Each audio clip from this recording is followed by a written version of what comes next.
And I have become legend. Ah. That's my favorite part right there. I like it a lot. I think that's why we picked it. I think it is why.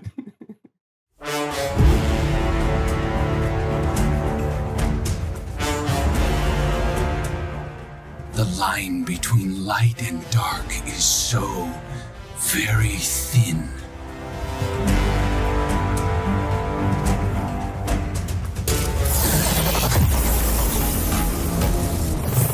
I am God! And I have become legend. Welcome back, everybody, to episode now 16 of Becoming Legend. 16 episodes of majority Destiny 2 lore, a few game updates, a few personal opinions, mostly trying to bring everyone in on the knowledge that is Destiny 2.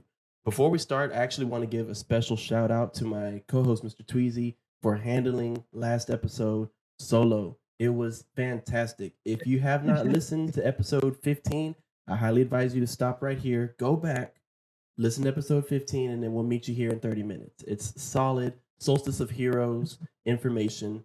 And for it being one of the events in Destiny that's not perhaps as popular, there's a surprising amount of lore. And Mr. Tweezii, I just wanted to say thank you so much for doing that. And I was really thrilled with the outcome.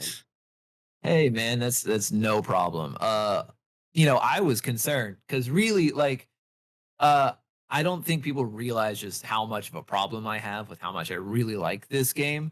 And like the podcast is great because you're here too, and you have that exact same thing. So like we can kind of riff off each other, and it's not me doing what I did last episode, which is like straight 30 minutes. I needed like a glass and a half of water after that was done, just of straight talk. But it was definitely fun. Solstice of Heroes is an event that we get every year. And it's one of those events that typically people don't like to engage with because it's super grindy. And like, I know it is super grindy. But there is some stuff in there that even if you engage with the event a little bit, you'll be able to see the lore, you'll be able to appreciate it. So I just wanted to make sure that I pointed that out to everybody to kind of be that different perspective of like, I treat Solstice the same way that I treat Iron Banner. Don't want to do it. But, there's a reason why it's here. We need to at least appreciate that. So, man, I'm glad that you're back from vacation.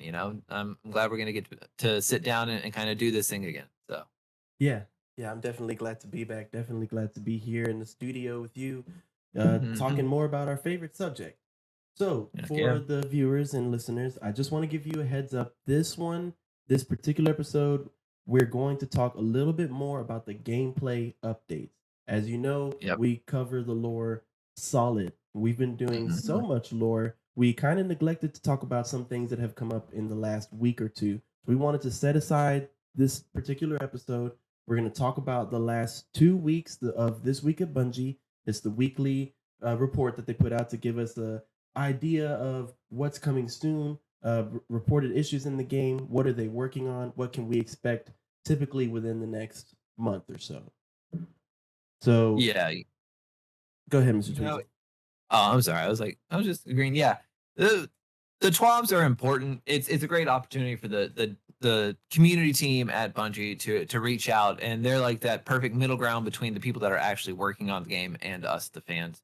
So for them to be able to give us an idea of these things, because like we have to talk about them. They are massive changes to the way that the entire game is going to be functioning from season 15 on. And it's not just like, the new expansion stuff. This is like core gameplay things that are changing. And so like at some aspect, like the lore is great, but one, we're at the end of the season. We've kind of like all the new lores and stuff, we've kind of touched at least a little bit, and two, these are just so big. Like we had to take the opportunity to talk about them because we've got PvP changes, we've got like overall light class changes, we've got changes to the people that you're able to play with, so all of these things being big things, you got to talk about it. You gotta talk about how things are going to change.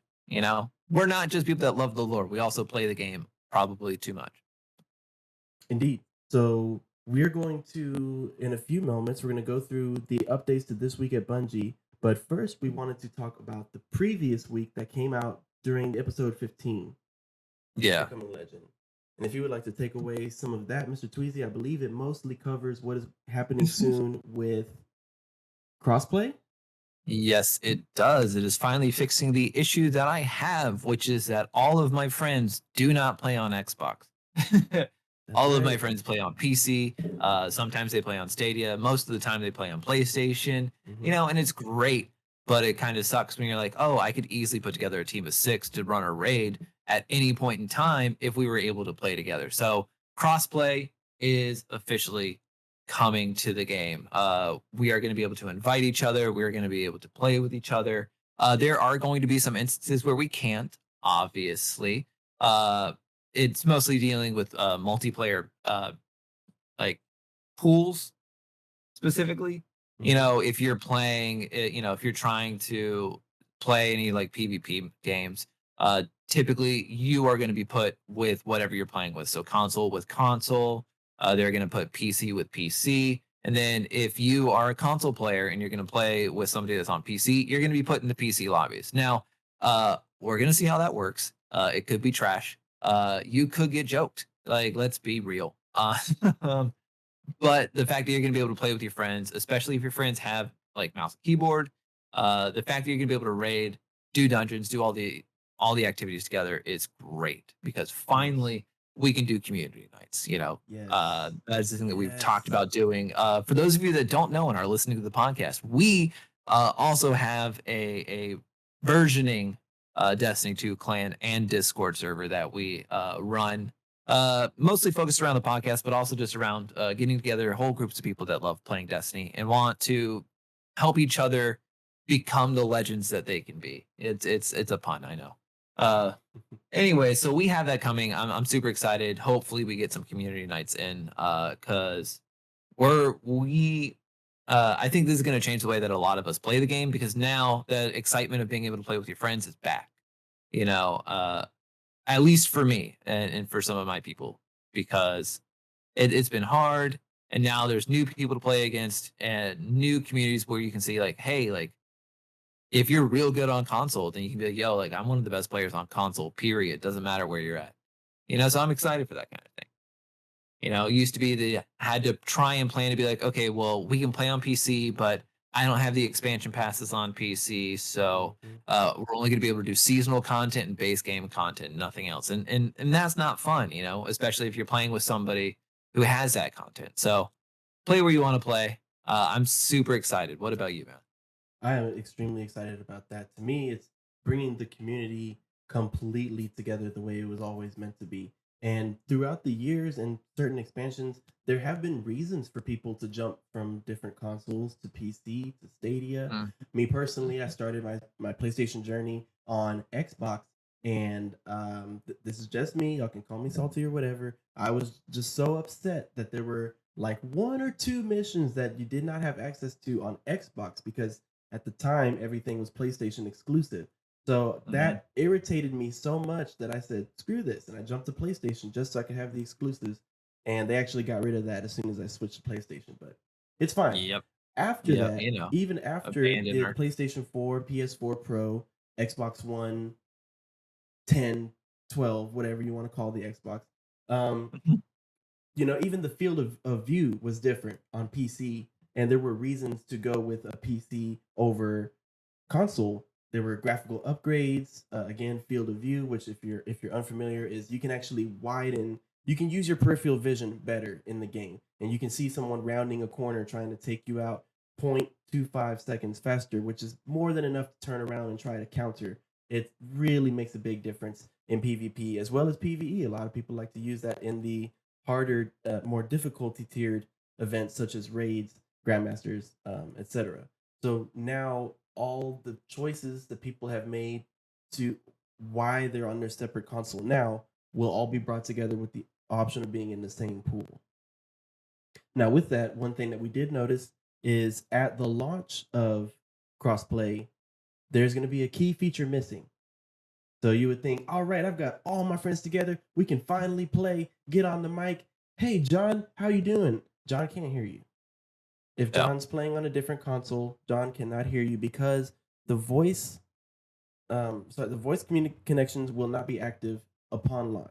They will be later down the road. I want to say within a few weeks. Yeah, I think that's what they said. Okay. Is that it's going to be shortly after launch, but just at launch, it's not going to be there. And again, this is completely okay for those of you that are listening.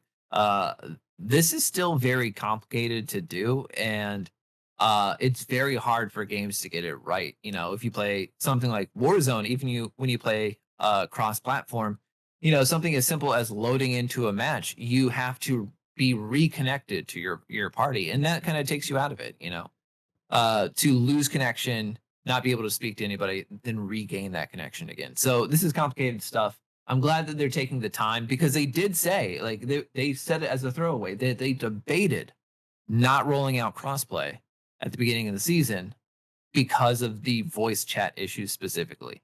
You know, kind of feel guilty as a fan for being like, oh, whoops, we put you in the spot.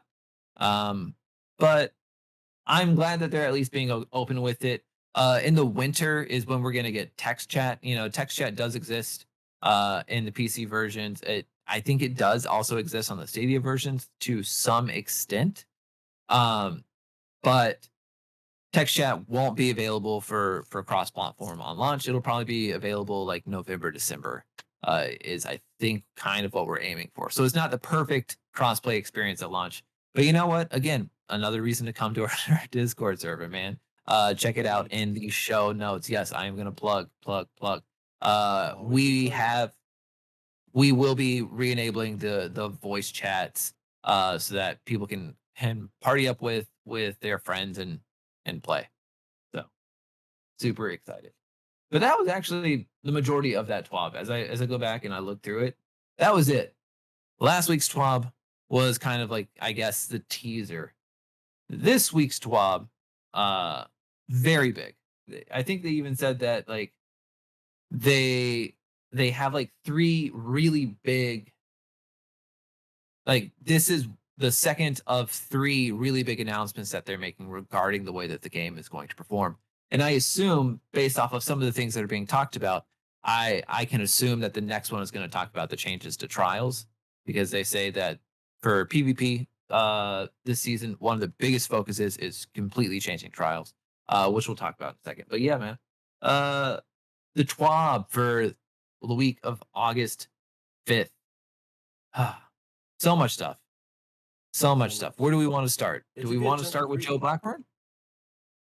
It is a lot. And again, like we're gonna try not to hit on all the numbers because it's just a lot. It's walls and walls of text, and that's okay because it's a lot of things that are changing. Let's take that wall of text and let's go ahead and split it. So I'm gonna knock out my very short segment on the improving the power-up stasis experience. This is taken from the end of the TWAB. So I know normally we would discuss the first, but I found this bit particularly interesting and I just wanted to highlight it for you, Guardians. So you may or may not know this. If you've beaten the Beyond Light campaign, there are actually additional, quote, powers or aspects that you can earn. There are more upgrades. You are not finished building up your all-powerful Stasis Warlock. There's a couple more steps. However, when you beat it, it doesn't exactly tell you this. This is where you really have to plug into the community. You have to be following somebody on YouTube, or you have to have a friend that you play with that tells you these things, or it's very easy to miss. And don't feel bad because I personally have missed them. I have not gotten a single aspect upgrade. Just because I tried to take all 3 of my characters through the complete Beyond Light campaign, it's really long. It's really long. So when you do all 3, you know, you just kind of, the extra hours, I let them fade, and that's my fault. But you know what? Destiny's taking care of players like me and players like you, players like your friends, because they are now, with Season 15, implementing a feature where the quest line that gives you these additional upgrades will be automatically inserted into your quest log. Meaning day 1 of Season 15, if your quests aren't full, if you're not carrying too many quests from the previous seasons, you will have a brand new one that will give you a step-by-step process on how to unlock these new aspects. On top of that, they will give you the old ones as well as the new ones. So everything from the beginning of Beyond Light until current, including the new aspects that will be released with Season 15, you will have a clear path to get those. So it's not exactly huge news, but it is something that will make the game much easier if you want to get certain powers that maybe you're seeing in PvP and Crucible. Like there's a stasis turret where you can throw your grenade and then it shoots stasis bullets at people. If you want to earn that, this is the quest for you. Pay attention to that. And I believe Mr. Tweezii wanted to go ahead and talk about some leaked Crucible tweets. Very interesting. They're not leaked Crucible tweets. Joe Blackburn, he's the assistant game director for Bungie. So he took the time to put out a huge string of tweets to talk about Destiny PvP as backstory for those of you that are in the community but don't engage with the PvP side. There has been a very vocal part of the community has been talking about how they felt that PvP was being neglected for PvE improvements starting at the very beginning of Beyond Light. The reason why is because out of all of the game modes that we can engage with, Crucible specifically lost the most maps that it could play. They also reduced the amount of pools that we can queue into. And then especially with Crucible, there was a lot of game-breaking things that were happening that were just making it not fun. We're talking specifically about people 3-peaking at trials. So the Destiny community is just really upset. It really felt like PvP was being kind of left in the dust. There wasn't anything to chase. It was not fun. So to talk about it, there has been work on tweaking everything. The stasis nerfs that we have seen, like the 2 rounds of stasis nerfs that we've seen, we've seen the weapon meta be shifted as a result of some nerfs and some buffs as well. Like they are listening and starting to engage, but they understand that their reputation with the PvP community is kind of in a bad place. The PvP community just wants some attention. So season 15, this next season, is going to have a lot of attention that is paid for PvP. So they've talked about a lot of trials work being done. I don't know what half of that means. They do specifically mention in his tweets, he talks about 3-peaking, which is when players will take out an empty sword in their heavy slot, which as we all know, when you pull out your sword, you go into third person. So you can hide behind a wall, pull out a sword, 3-peak, and see people moving in an area where you're not supposed to. Being third person is an unfair advantage to people that are playing with the first person view. So they were working on fixing that. Probably just going to be something as simple as banning swords. There's other changes to trials that they've talked about because they realize that the problem is that nobody is really playing the games and having fun. Nobody, like the mentality of people is to come in and get it over with, not to continue to engage. So there's a lot of things that are happening, and some of these things, some of the things that are happening are a result of obviously Beyond Light. They changed the engine, so they're reintroducing a lot of new maps back to the game, which some people in the community have been like, oh, well, like we're just getting back maps that we lost. But these are maps that, had to be tweaked and made so that they work in the new engine. So I'm okay with that. But we are getting new maps. They're also talking about introducing new game modes or creating new game modes for us to engage in. They're talking about bringing back Rift. There's a lot of changes in his small little, it's not really a small thing of tweets. So the biggest things and why I'm excited for next week is because I really think that Trials is the whatever rework they have for Trials is going to be deserving of its own TWAB. Destiny PvP used to be where things are at, and the community and a lot of the things that we're going to talk about ability wise that is changing is because the devs at Destiny really believe that there is no more balance between ability use and gameplay or gunplay. The point of the game was that abilities were to augment your gunplay, not to overshadow it. And they really feel in these last few years that that's no longer the case. It's about abilities, not about the guns. And so they're trying to bring it back in a line. And so this is just why we're seeing all of these changes right now. So I'm going to take a break. Yeah, that's a lot of tweets, man. Like, if you guys want to know more, we'll link it in the show notes so that you guys can read it. It was also linked at the top of the TWAB, so you can just read it there. It's a lot of really great information. I can't wait to see what more that they're going to announce regarding PvP changes. But yeah, where are you at? Do you think Trials changes are coming? Or like, do you think they're going to be big as well? Because I don't play Trials. It's not fun. I'm gonna have to agree with you there as far as Trials not being fun. So I think that some changes are absolutely needed. Three peaking, sure, is a major disadvantage. But personally, I think the flow of Trials could use a little bit of work. It's one of those game modes where very similar to Iron Banner, you either stomp or get stomped. It's very rare that you're gonna find a enemy team that's about your same level and you're gonna go all the way to the end. And if so, are you gonna have fun doing it? Right now, the consensus is no. You personally, as the player, may be having a great time going in there, just shooting everybody in the face with your sniper rifle, and more power to you. But a lot of the player base doesn't necessarily have fun. We just go in there to just try to get our 3 wins, try to get an armor piece or a gun, and get out of there. That's it. You Yeah. might do it one day, spend an hour, out 1 to 4 hours tops in there, and then leave. So I think the flow could use a little bit of work. This is just me spitballing here. I think if the matches perhaps were a little bit shorter, that didn't require as many wins. Reason I say that is because whenever you're getting stomped, those matches are kind of long when you're just losing every single round, and you know that by the second Yeah. one, you know you have no chance. This team is just going to destroy you, but you have no option to back out or surrender. You got to take that ass whooping. Sorry, y'all, but Yeah. that's how it is. So I think they I can would like to shorten see it. some changes there. Yeah, I think they can shorten it. I think the other thing, for me personally, is I think that the way that the matches are made can be tweaked. I know that I echo Kuj, I think, in this, where he right now the matches are based off of what your ticket is. It's not based off of your connection. It's just based off of your ticket. And the problem is that after three, like you get sweatier and sweatier and sweatier.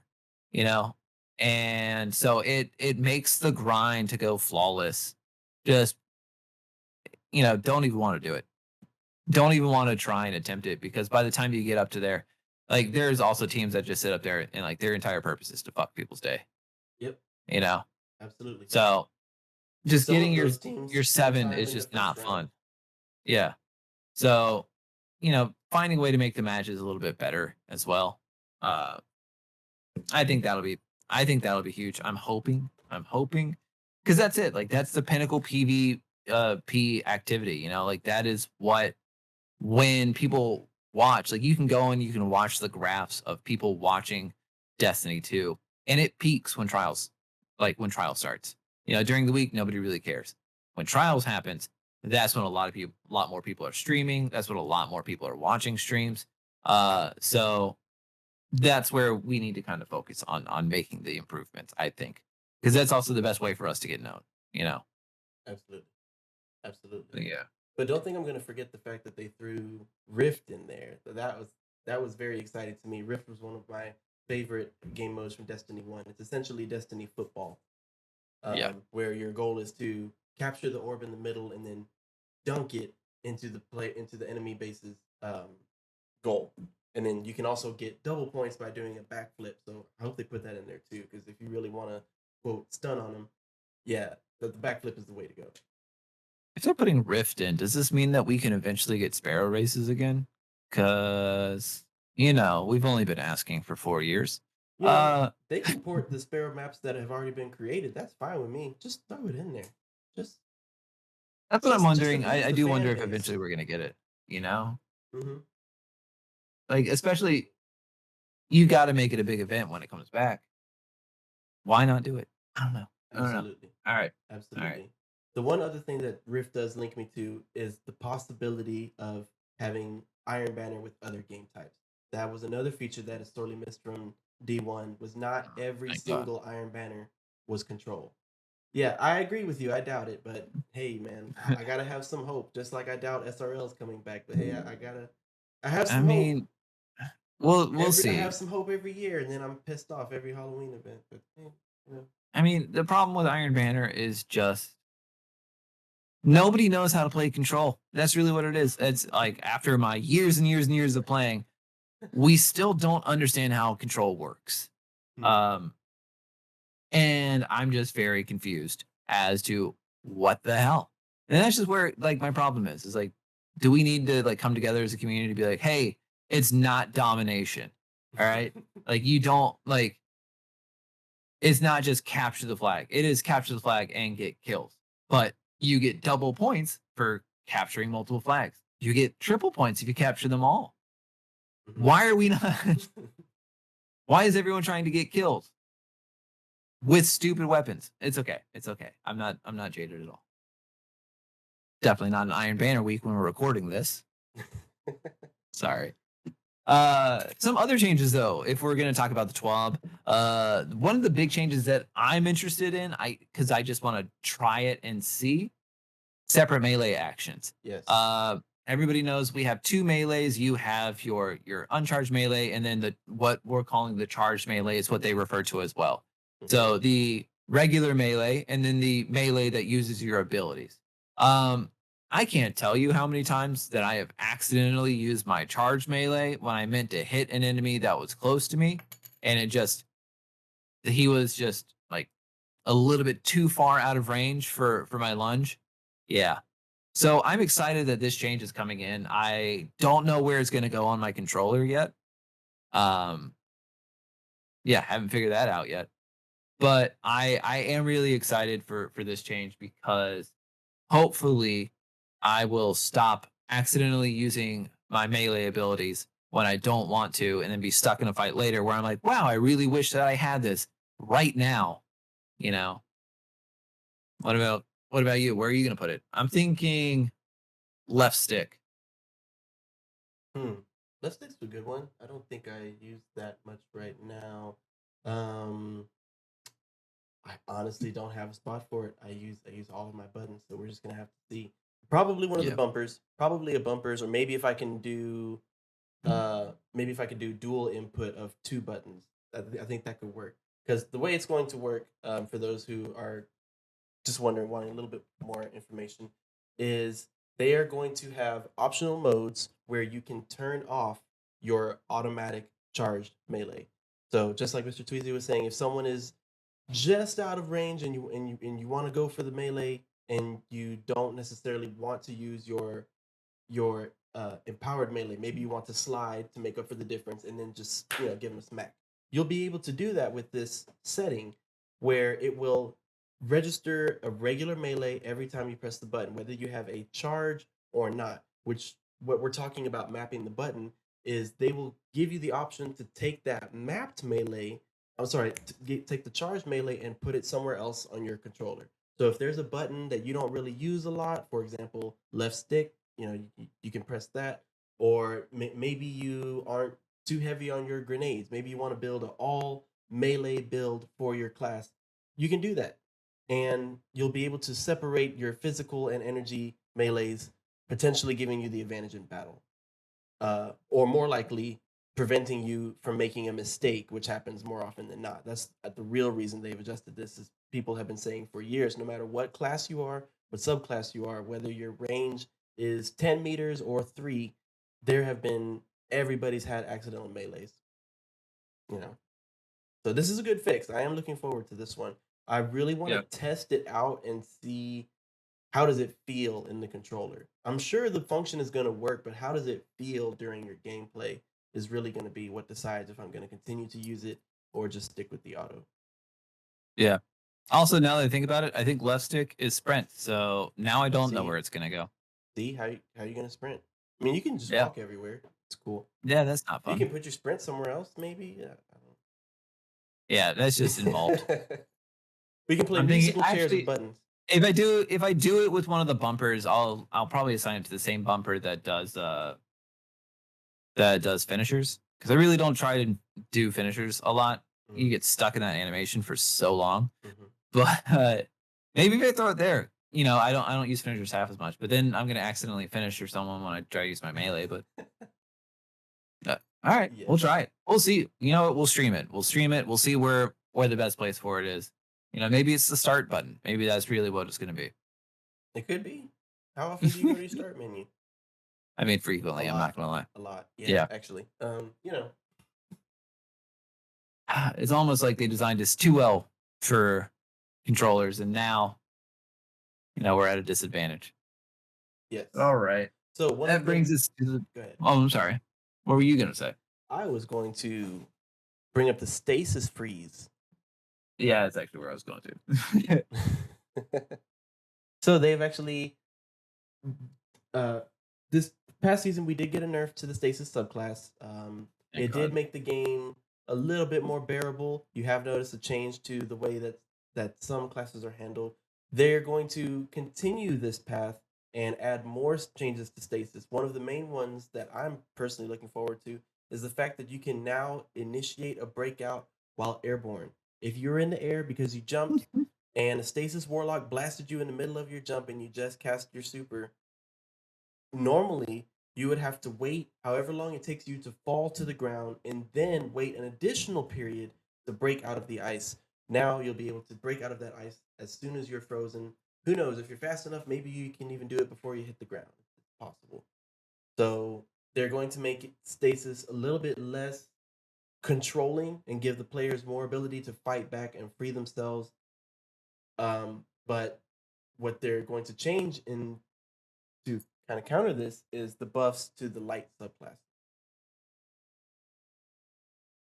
But Mr. Tweezii, how do you feel about the changes to the stasis freeze? I only talked about one instance. There's actually a lot being changed in general. There is a lot. It's an overall, like, ability wise. There's an overall buffing of buffing or reworking of all light classes to bring them up to the same level versus like another nerf to stasis, because I think they said they're reducing like tracking cones on a lot of things.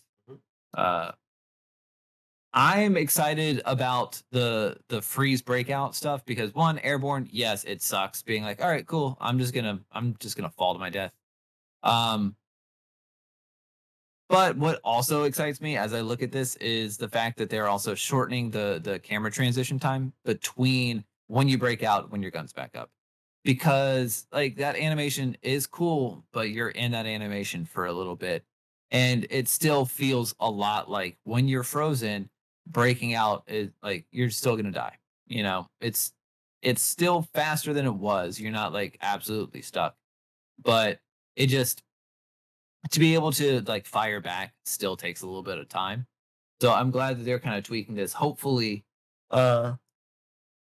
still want to have the advantage to players that are frozen. Like you still want it to kind of be like a stun, but just shorten the stun amount. So that's exciting. They also said that they're changing the slide because of certain type of players. I'm talking about you, Behemoth Titans with shotguns.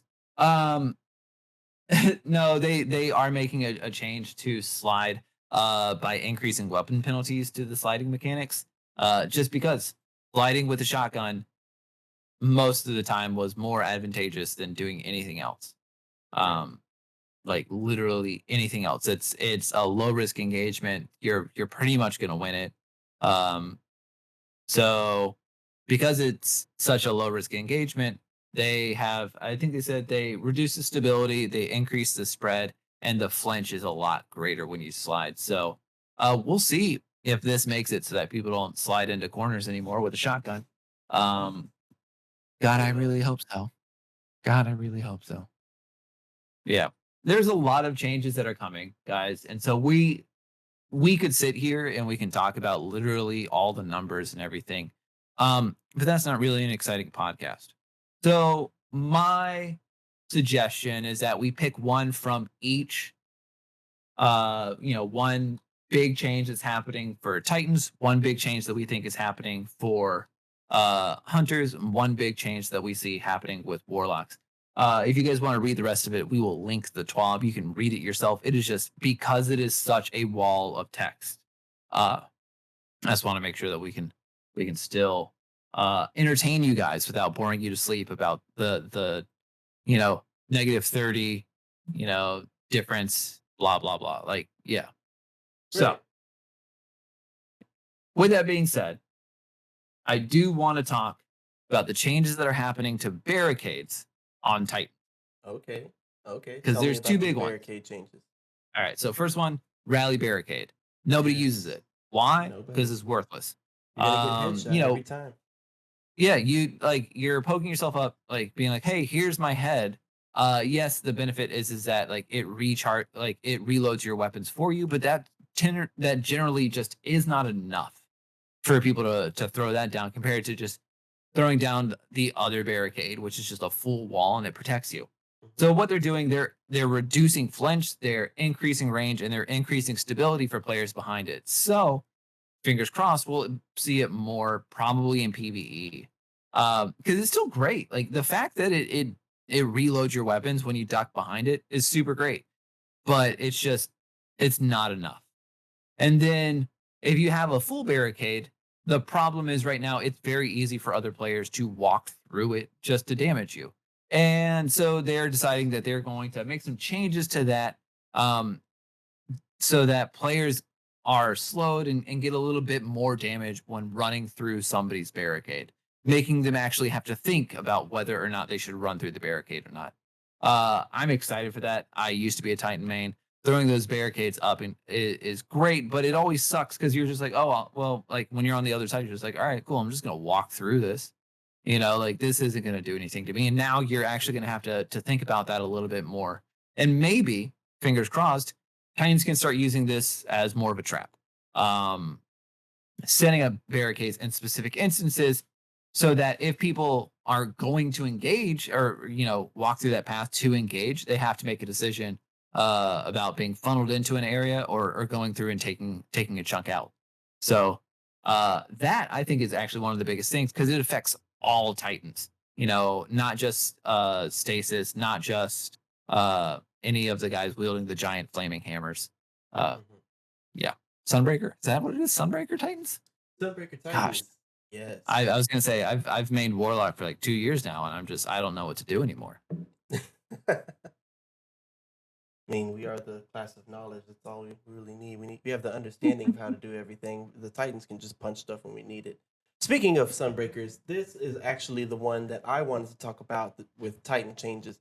This is probably my favorite Middle Tree Sunbreaker ability. The Throwing Hammer is getting the buff. The Throwing Hammer, as we were just talking about your melee abilities, is the Middle Tree Sunbreaker melee ability. What it is you take Thor's hammer from Marvel, you set that on fire, you throw it at your enemies. It's a one-shot kill for most minor enemies. Some majors, if they have a little bit, like maybe a third of health left. But what they're doing here is adding extra time. It used to be you throw it, you have about 4 or 5 seconds to pick it up before it disappears. Then you have to wait for your energy melee to reload, which would take an additional 20 to 45 seconds. So you're just waiting. So they extended the time to 10 seconds now. And they also extended the damage, meaning that melee used to be crap against bosses. It's sure against regular ads, fine, but against a boss, it was kind of pointless. They did increase the damage against bosses and powerful PvE combatants, meaning Titans throw those hammers. I love it. Yeah, those things are great. But yeah, it definitely sucks when like you are in an engagement, you throw that hammer, and you're like, oh crap, I can't get to it right now. All right, cool. This is gonna be a long time until I get this thing back. Right. So unless it's a solar singe, unless week, and then you could just really go crazy with those hammers. Yeah, those are fun weeks. All right. What hunter did you want to talk about? What hunter change? I am going to go with the changes being made to Middle Tree Night Stalker, known as Spectral Blades. Spectral Blades was absolutely spammed like crazy in the Crucible whenever it came out because it was one of the longest roaming supers. It was not uncommon to see 6 to 8 kill streaks in the Crucible. Through overtime, they did give it some nerfs and some balancing changes. You don't see it as much anymore. But what they're doing it now is they are reducing the damage reduction during your super, meaning it will take longer for opponents to kill you during your super, which with this one in particular, you can actually go invisible after every kill, which is also great for avoiding enemies. The other thing that they did is they reduced your damage rate while you're invisible as well. So basically, you got a life increase. You got some extra health. You got some extra mana. If there's ever been instances where, man, I was so close to getting that guy, but I just didn't have enough health and I died. You're probably you possibly could succeed with this now, and maybe this will make this class a more viable option to be used in PvE as well as PvP.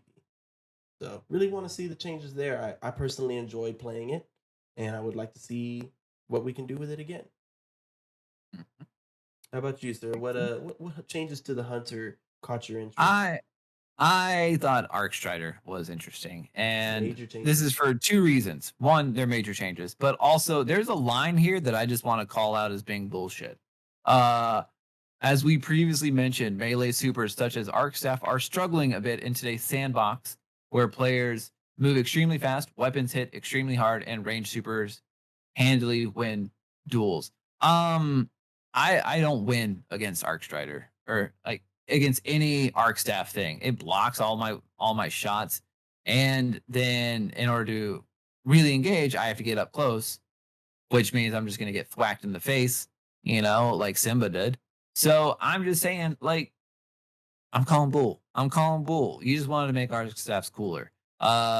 There is a massive change. Arcstaffs are getting a passive increase by 4 seconds. So if you're walking around just with your staff engaged, you're going to be able to walk around for an additional 4 seconds without using any of your energy.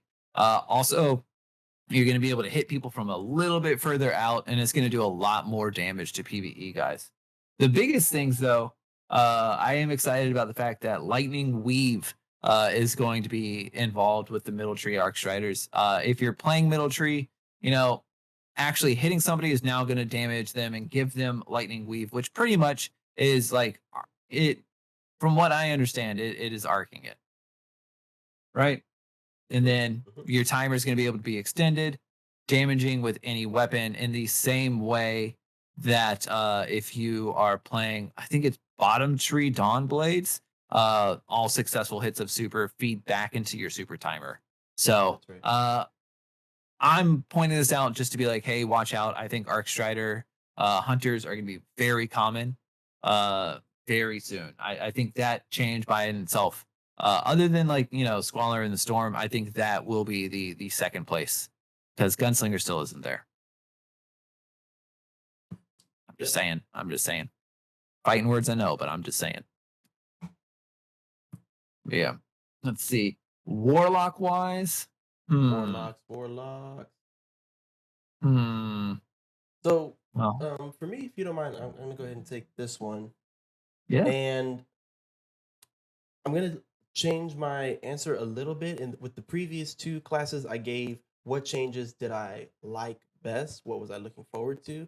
For me here, some people might consider this something bad, something a little bit of a nerf. As y'all know, you may not know, you'll definitely find out if you play with me. I am 100% Middle Tree Arcstrider main. Chaos Reach all day, every day. And with this, they've acknowledged that Chaos Reach has been far too OP for far too long. So what they're doing is they are narrowing the cone, making it a little bit more difficult for you to hit your targets. They are, in Crucible specifically, shortening the range by 33%. So you will no longer be able to just map people from across the map. It's going to take a little bit more calculation. But for me personally, this just means if you're good, you're fine. If you can land a target, if you know your subclass and love it and know your abilities, know your recharge timer that you don't even have to look at it, this is no problem. And same with some of the other changes, quickly to go over with other subclasses. If you read this TWAB update and see that, oh man, my favorite subclass is getting nerfed, not necessarily. If you just practice and hone your skills, it's not going to affect you that much. And that'll make you feel that much better for being able to land those trick shots and killer team wipes. So that's what I'm looking forward, is being able to really assert my skills as a Middle Tree Arcstrider. Yeah. Okay. I see you. I was going to say mine is Top Tree Dawnblade.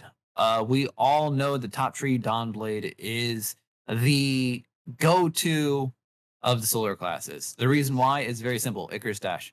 There is no ifs, ands, or buts about it. Everybody else has a way of getting out of harm's way, except for warlocks. You know, hunters have the ability to dodge. Titans have the ability to shoulder charge. Warlocks have nothing except for Icarus dashing out. But the problem with that is that it you can spam it. You know, as somebody who spams it, I'll be the first one to admit it. The fact that you can double Icarus charge and then get that back within like a short amount of time, it's kind of lame, because that means that for me, I poke into engagements and that I know that I could lose, and then I just back out and, you know, like put in some shots, back away, let somebody else finish them.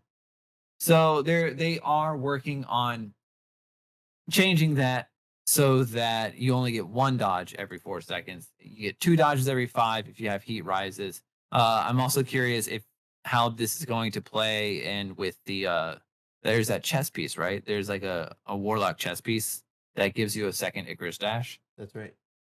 Yeah. I think it's either that, or it gives you the ability if you are playing as any of the Dawn-Singers, it gives you the ability to stop in midair and shoot. I can't remember which, but also involved in Top Tree, the melee ability. What is it called? Celestial Fire. They're changing the tracking cone on that. It is a little bit too powerful. So they're going to reduce that a little bit. They're going to make it so that the damage fall off does increase. We are getting ranged detonation as well. And that's just kind of to bring everything back in line. I think that one's going to be a big change, because I'm curious, again, from a PvP side, like, how is this going to change the way that warlocks play? Because this, again, at a certain level, you need to be able to dash out. You need to be able to disengage. Will this mean that warlocks aren't really seen as much in PvP anymore? Just a thought. There are some other changes that they talk about in the TWAB. The big two that everybody seems to be talking about the most on the internet is the changes to Bubble Titans and the changes to Middle Tree Dawnblade. Middle Tree Dawnblade being Well of Radiance, and then obviously Bubble Titans. This is just to, we've seen it. It is a strategy for people to run through heavy bosses real quick, drop a bubble, drop a well, just do all of your damage and kind of get out of there a little bit too fast. So I saw this as just being a long time coming, like increasing the amount of damage that a boss can do to a bubble based off of how close they are to it. Is really high. The way around it, obviously, you're going to have to build for it. You're going to have to put high resilience stat boots on, or other pieces of equipment on, to really make those things last, if that's the way that you want to play. But I'm excited about that kind of thing as well, because now maybe we'll place bubbles in a completely different area. Bubble Titan used to be like a necessary thing for raids, and then they went away because Sentinel Shield was just super powerful. I want to see this come back. I want to see Bubble Titans be brought back in a big way. So I'm really looking forward to seeing how this changes the way that higher level PvE is played, because that's where this is affecting the most, is high level PvE. I'm sorry. Yeah. So that's it, man. Look, there's more. There's always more. Yeah, there's a lot. Again, if you guys want to take a look at this, you can look up the This Week at Bungie that came out on August 5th, and have fun reading. Honestly, it's a lot. You will find things that you love. You may find 1 or 2 things that isn't your favorite thing in the world, but overall, it's a great read. And in a time, especially right now at the end of the season, where there's not exactly much going on, not much to look forward to in the near future, meaning the next couple weeks as far as story. So at least we get a huge update of what is coming to the game, gameplay changes, changes in experience, crossplay. Like there was a lot. Crucible updates, PvE updates. The entire game is being updated and changed for the better. And this is only announcement 2 out of 3. Like, we still have a lot coming. There's going to be another announcement, and then we still have the showcase on August 24th. Yeah. That one's going to be big as well. Both because August 24th. Also, so I'm gonna guess. I think we can time this one out, right? Because they haven't done anything to announce what the next season is going to be. I know there's been some data binding, but I've been trying to avoid that. So August 24th is going to be the reveal of the new expansion, right? Which is 3 weeks away. Next week is going to be the end of whatever the big changes that are coming. So then does that leave that middle week as being the week that they announce the season? 1 week before the season comes out is when we're going to learn what next season's going to be? Because I'm excited. I'm excited and curious as to what's going to go down. We've set up the story in a really great way, and I'm like, all right, cool. Like, what's going to happen to Lakshmi? You know, what's going to happen to the factions? Other than this being like a brilliant way of writing them out of the game, like, are we about to go to war with the city? Probably not. Let's be real. But I am excited. Puts on necrotic grips immediately. Let's do this city. Sorry. Yeah. You know, and like, you know, it feeds into other things. Is Osiris the one that is actually corrupted? You know, there's been a lot of sketch things, but, you know, is Lakshmi too corrupted? Absolutely. As well, you know, because of Lakshmi's involvements with the mind forking device. Was Quaria able to reach out and get a hold of Lakshmi too before then? Dude, who knows? So I am excited. The next 3 weeks, we're going to get a lot of news. Some of it's going to be meh. Some of it's going to be super exciting. And I'm just excited because we're also getting new expansion soon-ish. So yeah, man, this is the best time to not talk about lore and talk about all the other exciting things that are coming in the game, because we're going to finally get to know what we need to focus on next season. You know, a couple seasons ago, it was talking about the Cabal. This season is talking about Fallen. So what is next season going to be? Who are we going to get to talk about? Is it Taken? Is it Hive? Like, let's go. I'm super stoked, man. I think we're in, again, I say it every week, I think Destiny's in a great place, but Destiny's in a great place. And I can't wait to see what comes next. It continues to hold this great place.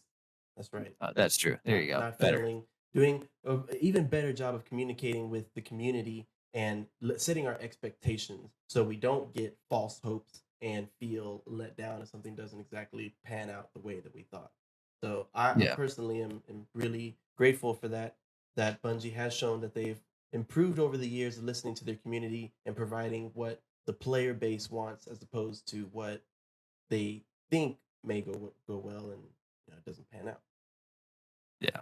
So yeah, that's it, guys. That's the 2 TWABs. That's 2 TWABs and like a tweet storm actually that we covered. You know, storm, absolutely, a lot of data covered in one episode. I appreciate you sticking through to the end. This wasn't the most lore story filled episode, but you got the story of our opinions and how we're going to be treating the game come forward. And we did speak about the Discord. I want to highlight that again. Definitely hit us up. There will be the link to the Discord in the description. You can also hit up either myself, Mr. Birduuup, or Mr. Tweezii on Twitch.